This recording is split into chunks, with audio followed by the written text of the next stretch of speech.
దేవుని నామానికి స్తోత్రములు. ఉదయకాల సమయంలో మీ అందరికీ కూడా నా హృదయపూర్వకమైనటువంటి వందనాలు తెలియజేస్తున్నానండి. ఈ దినము దేవుడు మీతో మాట్లాడుతున్నటువంటి మాట, దేవుని బిడ్డలారా, 37వ కీర్తన 32వ వచనములో, భక్తిహీనులు నీతిమంతుల కొరకు పొంచియుండి వారిని చంపజూతురు అంట. భక్తిహీనులంట నీతిమంతుల కొరకు పొంచియుండి వారిని చంపజూస్తురట.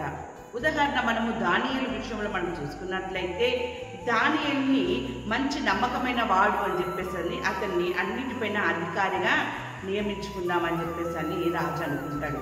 దాన్ని చూసినటువంటి యొక్క అధికారులు కావచ్చు, ప్రధానులు కావచ్చు, ఓర్వలేక అతని మీద ఏదైనా ఒక నింద మోపాలని చూసినప్పటికీ కూడా ఆయన నమ్మకమైన వాడు గనక, నమ్మకస్తుడు గనక ఆయన మీద ఏ నింద కూడా మోపలేకపోయినారు దేవుని బిడ్డలారా. కానీ ఆయన గురించి వీరు ఆలోచన చేసింది చూడండి ఎంత ఘోరంగా ఉందో. అందుక మనుషులు అతన్ని దేవుని పద్ధతి విషయం అందే కానీ మరి ఏ విషయం అందును అతనిలో లోపం కనుగోలేమనుకుని. ఎంత ఘోరమండి! ఏ విషయంలో లోపం చూద్దామన్నా కూడా ఆయన న్యాయవంతుడు, ఆయన నమ్మకమైన వాడుగా కనబడి ఉన్నాడు. అయితే ఇలా కాదు, దేవుని విషయంలో ఆయన్ని మనం లోపములు చూద్దాము అని చెప్పేసి రాజు దగ్గరకు వెళ్ళి ఆజ్ఞయించారట. ఏంటి ఆజ్ఞ చేశారంటే, రాజా, నిన్ను తప్ప మరి ఏ దేవుని కూడా మొక్కకూడదు, 30 దినములు ఈ రీతిగా ఉండాలి. ఒకవేళ నిన్నుగాక వేరొక దేవుని వారు నమస్కరించినట్లయితే, ప్రార్థించినట్లయితే, మొక్కుకున్నట్లయితే వారిని సింహపు గుహలో వేసి మనం ఉండాలి అని చెప్పేసి వారు అనుకున్నారు. అనుకున్న తర్వాత వారు చెప్పిన ప్రకారం రాజాజ్ఞ అక్కడ జరిగింది. దేవుని బిడ్డలారా గమనించండి, ఆ రాజాజ్ఞ ఇలా చేశాడు అనేది దానియేలు విన్నప్పటికీ కూడా తన ప్రార్థనని మాత్రము తాను ఆపలేదు. చూడండి 6వ అధ్యాయం 10వ వచనంలో, ఇట్టి శాసనము సంతకము చేయబడనని దానియేలు తెలుసుకొనినను అతడు తన ఇంటికి వెళ్ళి యథాప్రకారముగా అనుదినము 3 మారు మోకాలుని తన ఇంటి పైగది కిటికీలు యెరూషలేము తట్టునకు తెరవబడి ఉండగా తన దేవునికి ప్రార్థన చేస్తూ ఆయనను స్తుతించుచూ వచ్చెను.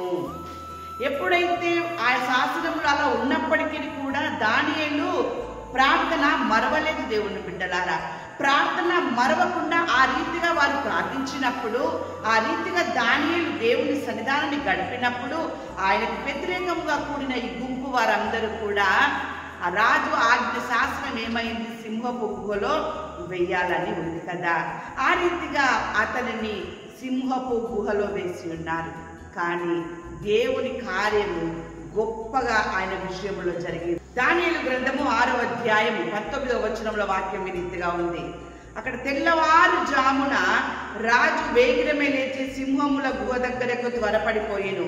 అతడు గుహ దగ్గరకు రాగానే దుఃఖ స్వరముతో దానియేలును పిలిచి, జీవము గల దేవుని సేవకుడవైన దానియేలు, నిత్యము నీవు సేవించుచున్న నీ దేవుడు నిన్ను రక్షింపగలిగినా అని అతనిని అడిగెను. అందుకు దానియేలు, రాజు చిరకాలము జీవించునుగాక, నేను నా దేవుని దృష్టికి నిర్దోషినిగా కనబడితిని గనక ఆయన తన దూత నంపించి సింహముల నాకు ఏ హాని చేయకుండా వాటి నోలను మోయించెను. ఎంత చక్కని మాట చూడండి. దేవుని బిడ్డలారా గమనించండి, రాజు శాసనం వచ్చింది, ఆయన తప్ప మరింక వేరే దేన్ని కూడా ప్రార్థించద్దు, మొక్కొద్దు, సాగిలపడద్దు. దాన్ని తెలిసిన కూడా దానియేలు ఆయన అనుదిన ప్రార్థన తాను మానకుండా చేయడం ప్రారంభించినాడు. అది విన్నటువంటి ఆ గుంపు, అది చూసినటువంటి ఆ గుంపు వారు అతన్ని తీసుకొని సింహపు గుహలో వేయడం జరిగింది. ఇక్కడ గొప్ప విషయం ఏంటిదంటే, రాజుకు నిద్ర పట్టలేదు. తెల్లవారుజామునే రాజు దానియేలు సింహపు గుహలో ఉన్న దానియేలు పిలుస్తూ ఉన్నాడు. ఎంత గొప్ప కార్యం అండి అది, ఎంత గొప్ప అద్భుతము! దానియేలు నమ్మకంగా ఉన్నాడు. దానియేలు దేవునికి నమ్మకముగా, మనుషులకి నమ్మకముగా, నిర్దోషిగా ఉన్నాడు. దానియేలు ఎలాంటి వాడు రాజుకు తెలుసు కనుకనే రాజు దానియేలుని దేవుడు ఖచ్చితంగా కాపాడుతాడని తెలుసుకొని ఆయన వచ్చి అంటున్నాడు, జీవము కలిగిన దేవుని సేవకుడవైన దానియేలు, నీ జీవితంలో ఇలాంటి మాటని నువ్వు అనిపించుకున్నావంటే, ఇలాంటి ప్రార్థన జీవితము నీ జీవితంలో, నీ కుటుంబంలో ఉంటే, ఎలాంటి తెగులు, ఎలాంటి అపాయము, ఎలాంటి కీడు, ఎలాంటి మంత్రశక్తులు ఏవి కూడా నీ జీవితంలో, నీ కుటుంబంలో, నీ సంఘములో పని చేయవు. దేవుని బిడ్డలారా, రాజు శాసనము.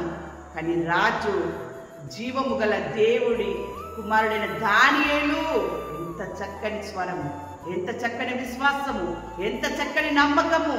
అది సింహాల గుహ, సింహము గుహ కాదు, సింహముల గుహ. సింహాలు ఉన్నాయి.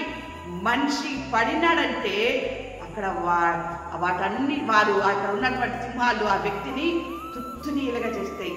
కానీ దానియేలు దేవునికి నమ్మకస్తుడు, మనుషులకి నమ్మకంగా ఉన్నాడు కాబట్టి దానియేలుని కాపాడడానికి దేవుడు ఆయన దూతల్ని పంపించి సింహముల నోరును మూయించి వేసినాడు. ఎంతటి అద్భుతములు దానియేలు జీవితంలో దేవుడు చేసి ఉన్నాడు. ఆ అద్భుతములు చూసినటువంటి రాజు ఇక్కడ ఎంత సంతోషిస్తున్నాడంటే 23వ వచనములో, రాజు ఇందును గూర్చి అతి సంతోషభరితుడై దానియేలును గుహలో నుండి పైకి తీయుడని ఆజ్ఞ ఇయ్యగా బంట్రౌతులు దానియేలును బయటకు తీసిరి. అతడు తన దేవుని యందు భక్తి గలవాడైనందున అతనికి ఏ హానియు కలగలేదు. దేవుని బిడ్డలారా, దేవుని యందు భయము భక్తి కలిగిన వాడు దానియేలు. దేవుని సన్నిధానంలో ప్రార్థించేవాడు దానియేలు. మనుషులకి నమ్మకమైన వాడుగా ఉన్నటువంటి దానియేలుకి ఎలాంటి అపాయము కలగకుండా దేవుడు అతన్ని తప్పించి కాపాడిన స్థితిలో ఉంటున్నాడు. దేవుని బిడ్డలారా, అక్కడ ఉన్నటువంటి వారు చూడండి, రాజు ఆజ్ఞయ్యగా దానియేలు మీద నింద మోపిన ఆ మనుషులను వారు తోడుకొని వచ్చి సింహముల గుహలో పడద్రోసి వారిని, వారి కుమారులను, వారి భార్యలను పడద్రోసి వారి ఆ గుహ అడుగులకు వారి రాక ముడిపే సింహముల పాలైరి. ఇంత ఘోరమైనటువంటి సంఘటన.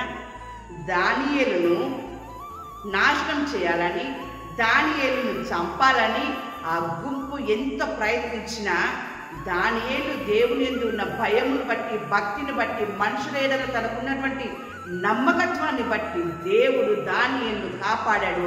దానియేలును చంపాలని చూసినటువంటి గుంపును భార్యతో పిల్లలతో సహా సింహాల గుహలో వారిని వేయడం జరిగింది. వారు మొత్తం కూడా అక్కడ మరణించినారు. దేవుని బిడ్డలారా, ఈరోజు ఉదయకాల సమయంలో దేవుడు మీతో మాట్లాడుతున్న మాట అదే.